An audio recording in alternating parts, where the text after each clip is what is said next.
And a good afternoon and welcome Saskatchewan. Thank you so much for being with us here on Number Ones at 1. This is where the legends come to play. On today's show, we are in for a treat. We're going to make some great memories, and it's a big night for country music fans in the province as the American Legends Tour rolls into Casino Regina Show Lounge, featuring two giants of the industry. They have carved significant careers and dominated the charts and airwaves in the process. Please welcome to the Lovequist Lounge two of the icons who have paved the way for many and left legacies that are admired the world over. Whisperin Bill Anderson, T.G. Sheppard, thank you so much for joining us. Good to be here. I've been waiting with bated anticipation since I heard you guys were coming through town, and you're here, and I'd love to have you guys hang out. I'm not sure what your time frame is like, but we'll take as much as you could possibly give us.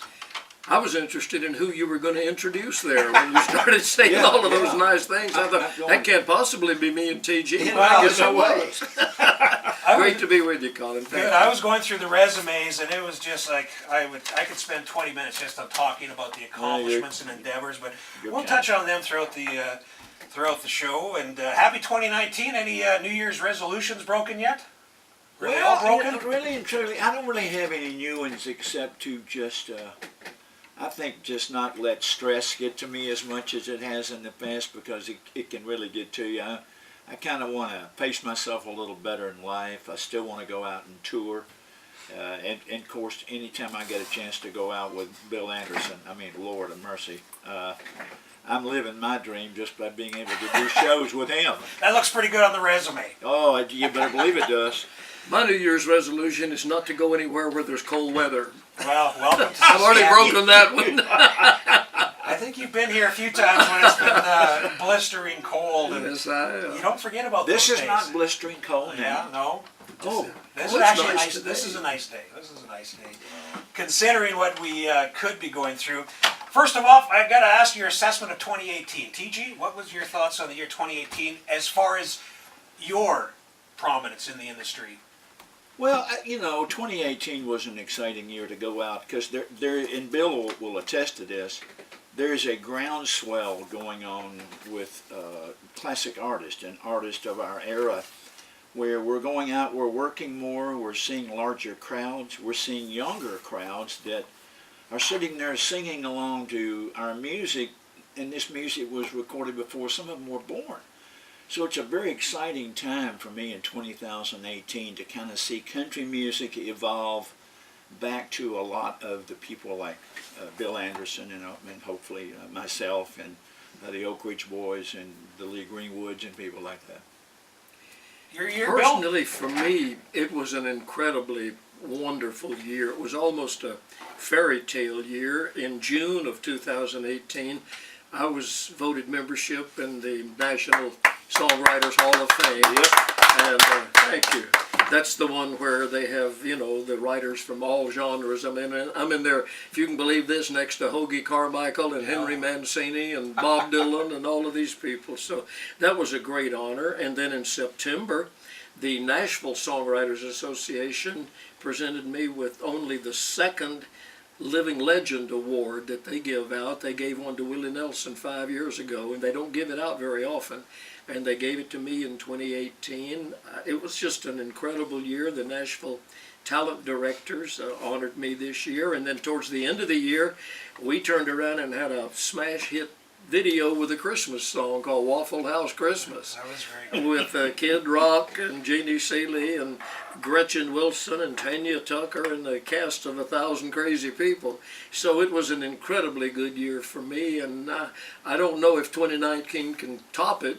Probably can't even equal it, but we're still out there swinging, like TG said. And he was very right about what he said about the crowds becoming larger and younger, and it's the greatest thing in the world to see somebody that wasn't even born when you recorded a song sitting out there singing along with it. Very cool. We're going to touch on that a little later on. We can't talk to you about the new release as well, the self-titled album, Anderson. That's out in the stores now, and you had some great collaborations with that project. Thank you. Well, I did. We had a lot of fun putting this record together. You may be referring to the one cut on there where I've got a singing buddy and writing buddy, Jamie Johnson. And we've got a song on there that we wrote together called Everybody Wants to Be 21. And we just, this past week, shot a video for this. So I figure if I can get by with a video with Kid Rock, I can get by with one with Jamie Johnson. You're in some good company there, and the new single is Everybody Wants to Be 21. TG's new single is called I Want to Live Like Elvis, and that was just released a couple of days ago. We watched it on Facebook Live with Kelly.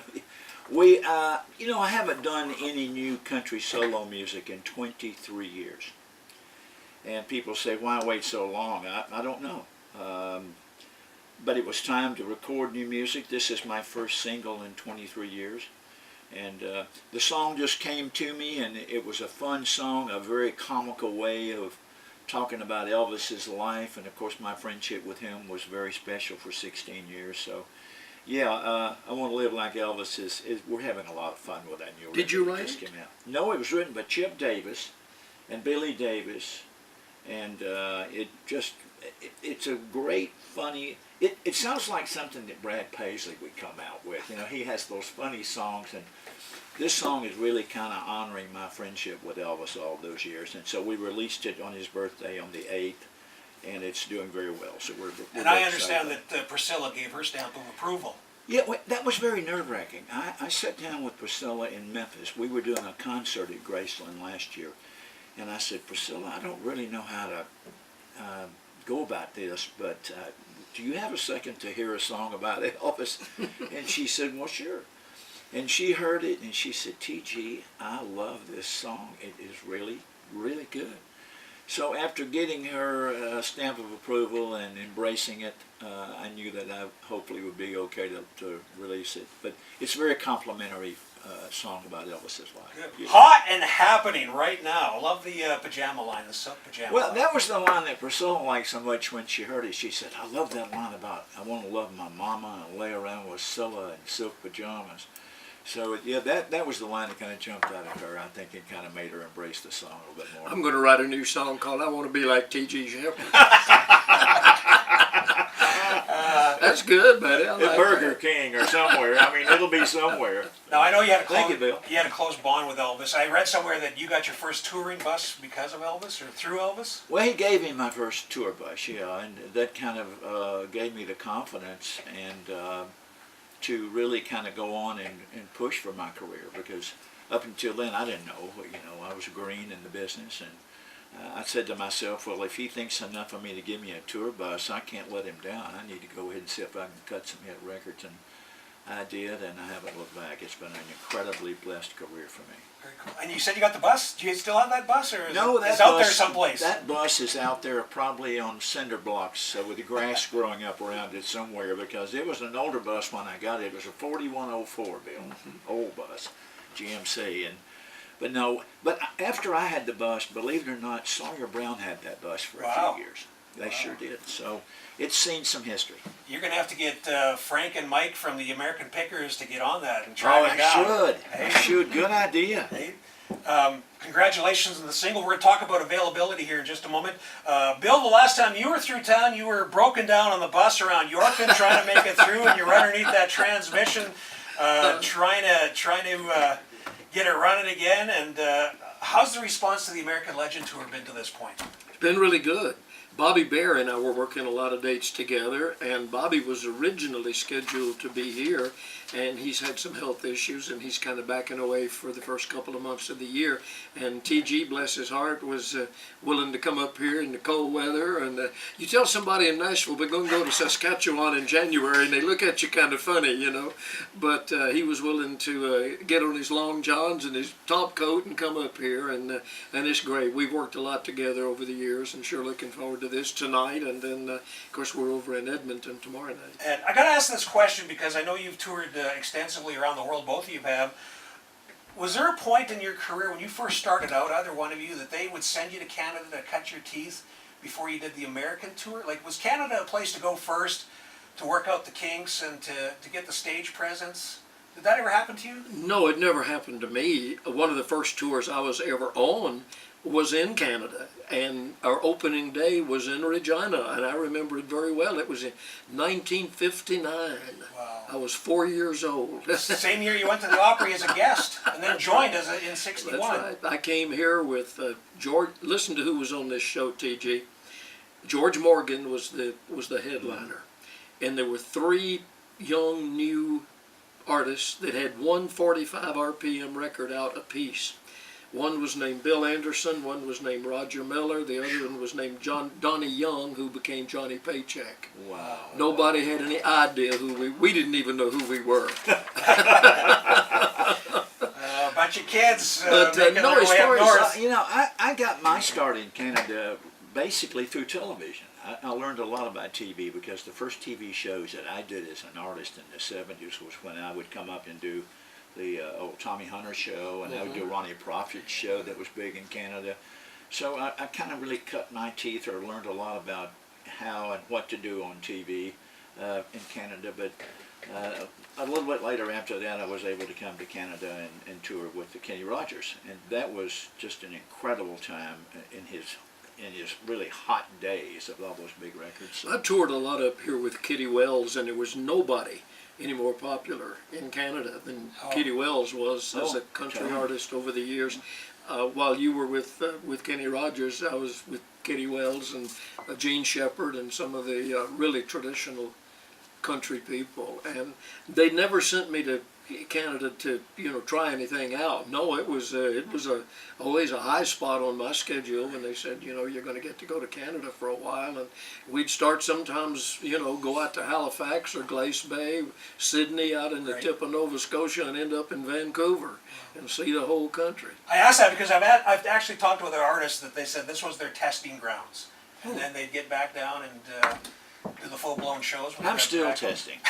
I mean, every time I go out, I learn something. I really do. I'm always listening and looking and learning stuff every day. So yeah, I'm still testing things. Very cool. Well, we're going to get back into the chatter here. I want to play Whisperin' Bill Anderson's new single here. Talk about the new song with Jamie Johnson that got the co-write on this one, Bill. Great song. Well, Jamie called me in one day and he said, I've got an idea for a song, and he said it's a story of an older guy and a younger guy, and we didn't really actually start out to write this as a duet, but it kind of fell into that vein because Jamie's about half my age, and we were just kind of looking at life from the perspective of somebody my age and the perspective of somebody his age, and realizing that it doesn't matter where you are on the spectrum or on the calendar.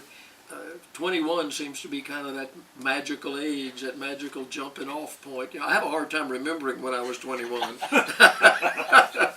But I think the song is, I think it's kind of reflective of a place where we all are in our lives, or a place that we hope to be someday, or maybe we think fondly back on the days when we were. Definitely relatable, because I wake up in the morning and I'm just gung-ho and ready to give it, then I look into the mirror and I go, what the hell happened? Where do we go sideways on this journey? So I want to ask each of you, looking at the resumes, lots of awards and accomplishments. We can't get to them all, but do either of you, TJ, do you get a chance to reflect on your historical value in the country music industry? I don't really look at it whether I had gave value or anything in the business. I have always dreamed of doing what I'm doing right now, and I always considered it an honor to stand on stage and sing and be heard. Hopefully our music will make a difference in someone's life, if for only a few minutes at a time.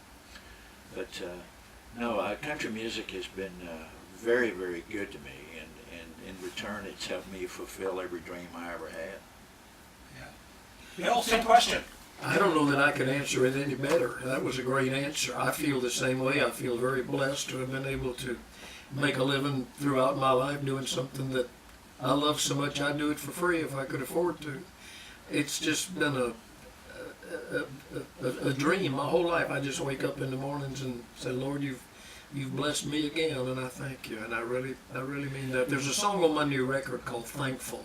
It's the last song on there, and I'm not urging you to play it or anything. I'm just saying that I was sitting around the house after the Grand Ole Opry late one night, early one morning, the wee hours, and got to thinking about that very thing, and just picked up my guitar and just wrote down what I was feeling, and just thankful. And that's what There's one thing that people need to know about Bill Anderson that he won't say about himself, okay? I met Bill Anderson when I was just a promotion man in Memphis many, many years ago before there ever was a T.G. Sheppard. My real name was Bill Browder. And it was probably one of my most fondest memories of meeting an icon like Bill. He treated me the same then as he does now. Through all of these years and all the success and everything he's done in his career, he has remained constant as a good person, a great human being who is appreciative of the people that like his music. And I never forgot that we were eating a meal at some little restaurant somewhere. Oh, I remember what You restaurant remember? it was. It was you remember Conway Twitty went in the restaurant business Yeah, oh, for that's a while, right. and it was Yeah. a Twitty burger. Yes, it was. But it's just, he is the most consistent person in the music business as far as entertaining, writing. He's constant. Well, I read the testimonials and the appreciation for everything you've done over the years, and you've made a lot of friends in your time with the industry, and it's just a testimonial to your character and who you are. Thank you. I appreciate that more than anything you could have said. Thank you, T.G. Yeah. Nothing says love like having a Twitty burger and reliving the moments. You know, I love Conway. Bill and I, we got stories. Conway and I were very dear friends, and we were business partners for years. Conway would call me up and he'd say, T.G., we need to go out here and buy this or buy that. And every time that he would call me, I'd lose a fortune. So finally, I just quit taking his Yeah, call. he was consistent too. he was consistent. I was business partners with him too. Oh, you were? Yeah, we were in some restaurant ventures together. But let me tell you a story about Conway. Conway had some business ventures, and he got some of his band members involved in them, and they lost money. Yeah. And Conway dug down in his own pocket, and he paid back every penny that never knew that. any person. He had a mobile home business out of Yeah, I Oklahoma remember that. City before he moved to Nashville. He had the Twitty Burger restaurants. Anybody that put any money in those and they lost money, Conway dug down in his pocket and Wow, paid them I'm back. glad to hear that. And I now you never talk knew about that. character. Now that was That character. is very cool. Well, it's a strange thing. When I lost money, he never did give me my money back. I thought maybe I you, wish he had. I thought maybe he sold you one of those American Pacers that he collected. Oh for yeah, many years. I love those cars. Yeah, he was a He fanatic loved of it. I that thought they Pacer, were just yeah. the dumpiest, ugliest cars, and they were like a soccer mom special. And Conway Twitty just loved those cars. No offense to the soccer moms out there. Don't send any mail in, but yeah, he loved these American Pacers. But he was such a down-to-earth kind of guy, Conway. Well, we pretty much touched on my next question. I was going to ask if we stripped away all the honors and took away the music, what was left and what defines you. But I don't know, those last few comments pretty much filled that void. You've had remarkable journeys to this point, both of you guys right now. Was this a planned out journey? I want to get into this free range adventure and how it all began. And I want to start with you, TG. I know you were you a rockabilly artist to start out with? A rock and roller? Well, I started off opening up for people like the Beach Boys and Jan and Dean and God, those pop acts, because I had aspirations of wanting to be a pop artist, and I just couldn't connect. Okay. So, not being able to be an artist, I decided to go into the record business as a promotion man and live my dreams through the eyes of other singers. So I had a chance to do that and work with people like Waylon and John Denver and Elvis and so many people. But no, I really and truly, I wanted to be a country singer after Waylon Jennings sat me down one night in Nashville at the Ramada Inn. We were sitting next to each other, and he looked at me and he said, Hoss, you need to be recording country music. I said, you think so, Waylon? He said, yeah. Well, the next week I went in and cut Devil in the Bottle, which became my first #1 record, and I never looked back because of Waylon. Yeah, great song, great story. And Bill, I would imagine you had that journalism career, and it was probably City Lights that fired off your stage Song. Well, I grew up loving three things. I love sports. I love writing. I was the little nerd in school that the teacher would say, you've got to write a 2-page essay for homework. And I'd say, oh, please, can I make it 3? I love to write that much, and I loved country music, and I knew at a pretty early age that my life was going to be some combination of sports, writing, and I was a sports writer for a while, and country music. There was going to be some combination of that was going to be my future, and I looked up in 1957 when I was 19 years old, living in a little town called Commerce, Georgia. Went up on top of the tallest building in town, which was 3 stories high, and wrote a song about the bright array of city lights as far as I can see, and there were no lights. It was all imagination. And that opened the doors for me when Ray Price recorded it and took it to #1, and I've never looked back. I kept thinking, you know, someday this is going to come to a halt and I'm going to go out and get me a real job, but fortunately it didn't turn out that way. Yeah, well, we're lucky for us it didn't, because we appreciate what you do and everything you've done, both of you guys. The Nashville sound, let's talk about the Nashville sound. What's your take on Nashville these days and what's coming out of Nashville and so forth? Without me putting the delay in, and I have a 7-second pause here to bleep out the can of worms. Well, there's a lot of wonderfully talented young musicians and singers and songwriters in Nashville today, but I get an awful lot of people that say to me, and these are older people, of course, they're fans of mine and TG's and other people's, and they say, well, it's just not country. They say, we just don't think that what they're passing off as country music is really country. And I you know, you can argue that all day long, and I don't really know, but I'll tell you what I want to see happen in Nashville, what I would love to see happen. Lay it on us. We have lost the one thing that attracted me to country music as a young boy, and that is the story songs. I love the songs that tell stories, whether they're telling stories about a relationship, about a family, whatever it is, the story songs that paint pictures with words. That's what I don't hear today. I hear a lot of little catchy rhyme schemes and little almost country rap type stuff, and I hear more of a rock and roll sound and beat in the background, and I hear records where the vocalist is so down in the mix you can't tell what they're saying. But I would love to hear the story songs come back. Me and my buddies, and I'm writing with a lot of young kids, and we're still writing story songs. We're storing up the story songs. When they come back, we'll have some. I totally agree with that. I mean, your biggest records have always been story songs, but we have. I agree with you. We've gotten away from the story songs, and I miss those great melodies. I mean, music. I mean, a lot of times people won't really connect with a lyric until later on, but they'll catch a melody and they'll be walking around humming it or whistling it. So that melody is so important, and we've missed that for a while. Yeah, whistle the latest Jason Aldean song for me. I'm not picking on Jason Aldean. I like him, but you don't walk down the street whistling his music, or bless his heart, I love Keith Urban. He's a dear guy and a talent beyond talent, but you don't go around humming and singing and whistling his songs, and I do miss that too. Yeah. You know, I got to thank you both so much for your time, but I got to ask the proverbial question because it's expected of me. When all's said and done, what do you want your legacy to be? I would like for people to look at a guy who dreamed big and had the dream come true.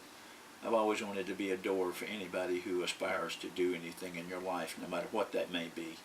You dream it long enough and hard enough, and it can happen. It might not be as big as you dreamed it, but you'll get your chance in life. Very cool. That's terrific. Bill?